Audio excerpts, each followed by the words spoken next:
Happy Father's Day నాన్న. అలాగే happy Father's Day to all fathers that who are sacrificed their lives for their children.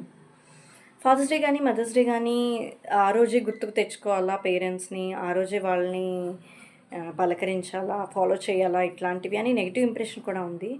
కానీ ఎన్నో కొత్త కొత్త పోకడల్ని ఫాలో చేస్తున్నాం కదా. లవర్స్ డే అని, అలాగే ఫ్రెండ్షిప్ డే అని, వాటి కోసం కూడా మనం బాగా చేస్తున్నాం కదా. ఇప్పుడు ఆర్టిఫిషియల్ ఇంటెలిజెన్సీ అని, సోషల్ మీడియా అని చాలా ఉంది. మా జనరేషన్లో స్వతహాగానే పేరెంట్స్కి రెస్పెక్ట్ ఇవ్వడం అనేది అలవాటైంది. కానీ ఈ జనరేషన్ పిల్లలకి అలా కాదు. వాళ్ళు బయట ఏది చూసారో అది అబ్జర్వ్ చేసుకుంటారు. సో వాళ్ళ కోసం అనే చెప్పేసి ఇట్లాంటి వాళ్ళకి అర్థమయ్యేలా ఉండడానికి ఇట్లాంటి డేస్ ఉండటం. ఈ రోజైనా సెలబ్రేట్ చేసుకుంటున్నారు అంటే సో మదర్‌కి, ఫాదర్‌కి కొంచెం రెస్పెక్ట్ ఇవ్వాలని వాళ్ళ బుర్రలో కొంచెం ఇంజెక్ట్ ఆహ్, ఇన్ ఇంజెక్ట్ చేయటం పెద్ద తప్పేమీ కాదని నా ఉద్దేశం. సో, నా లైఫ్‌కొస్తే మా ఫాదర్‌కి నాకు మధ్య డ్రమాటిక్ టాక్స్ ఉండవు.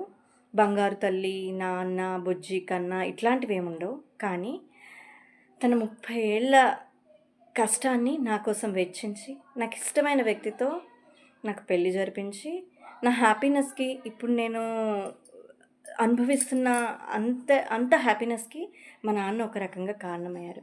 సో, లవ్ యూ నాన్న. తన కోసం ఆలోచించుకోకుండా కేవలం నా హ్యాపీనెస్సే ముఖ్యం అనుకోని, అందరూ కొంచెం అపోజ్ చేస్తున్న ఆ టైంలో నాతో వెనకాలే ఉండి, నా అభిప్రాయానికి వాల్యూ ఇచ్చి, నా సిట్యుయేషన్‌ని అర్థం చేసుకొని, నాతో పాటు ఉండి, నన్ను ఒక్క మాట కూడా అనకుండా నేను తీసుకున్న నిర్ణయాన్ని తను రెస్పెక్ట్ చేశారు.